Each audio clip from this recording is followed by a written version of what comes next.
ሰሞኑን ግን ትግራይ ክልል ህጻጽ ነው ምናምን የሚባል ድርቅ ነው የገባው ወይንስ ምንድነው? ሌላ የፖለቲካ ችግር ነው ያለው? ይሄ አልገባንም። እኔ አልገባኝም በበኩሌ እና ድርቅ አይመስለኝም። እኔ ፖለቲካዊ ጦርነት ሂደት ያመጣው መዞ ያመጣው ነገር ነው የሚመስለኝ። አሁንም ቢሆን በትግራይ ክልል እንዲህ አለ በዚህ ወጡ ሊገቡ ነው በዚህ እንትን ሊሉ ነው የሚባል ተባራሪ ወሬ አለ። በእርግጥ በግልጽ ባንሰማም እና እርዳታስ ቢሆን በትክክል ሊገባ የሚችለው ሰላም ሲሆን ነው። ለምን የክልሉ አስተዳደር አለው አይደለ? ጊዜያዊ የሚሆን ምን ይሄን ነገር እንዴት በይፋ አላወጣም?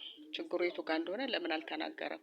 ሌላ የጦርነት አዋጅና ጉሰማ ምናምን ከማሰብ ይሄንን ማስተካከል፣ ድርቅም ከሆነ ሌላም ከሆነ በምን መነሻውና መድረሻውን መታወቅ አለበት። በዛ በክልሉ መንግስት በክልሉ ነዋሪ መታወቅ አለበት መጀመሪያ።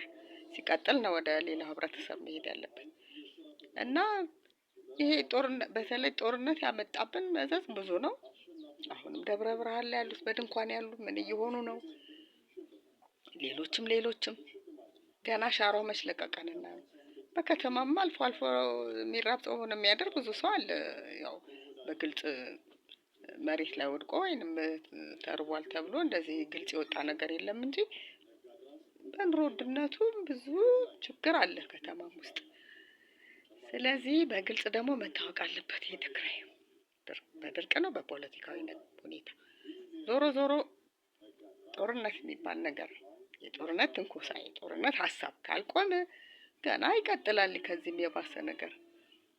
ስለዚህ አሁንም በአማራ ክልል እየተደረገ ያለው የሰላም ምናምን ጅማሮ ነገር ይባላል። እሱ ቢቀጥል ጥሩ ነው። ከዚህ የባሰ ነገር ሳያጋጥመን እንዴ ኑሮ ውድነቱ ከምን መጣ? ትንሽ ጦርነት ባይኖርብን እኮ መንግስት ለመሳሪያና ህዝብን ለመጠበቅ ብሎ የሚገዛው መሳሪያ ከውጭ አንዳንድ ነገሮች ያስገባበት ነበር። ደግሞ ህዝብ መጠበቅ አለበት። የተመረጠ መንግስት ነው። ማንም ከዚህም ከዛም ገብቶ ከየትኛውም አቅጣጫ በትንሹም ይሁን በትልቅ ምክንያት ሰተት ብሎ ገብቶ ህዝብ መረበሽ እንደሌለበት ነው። ህዝብ መጠበቅ ኃላፊነት አለበት መንግስት። ምንም አንዳንድ ክፍተቶች ቢኖሩም ችግሮች ቢኖሩም ከነችግሩ። ስለዚህ አሁንም ቢሆን የክልሉ መንግስት ያሳውቅ፣ ለመንግስት መፍትሄ ይፈለግ፣ ያቅሙን ያህል ህዝብ ይረዳል። ግን መነሻው ይታወቅ በግልጽ መንግስት የሚያውቀው ህዝብ የሚያውቀው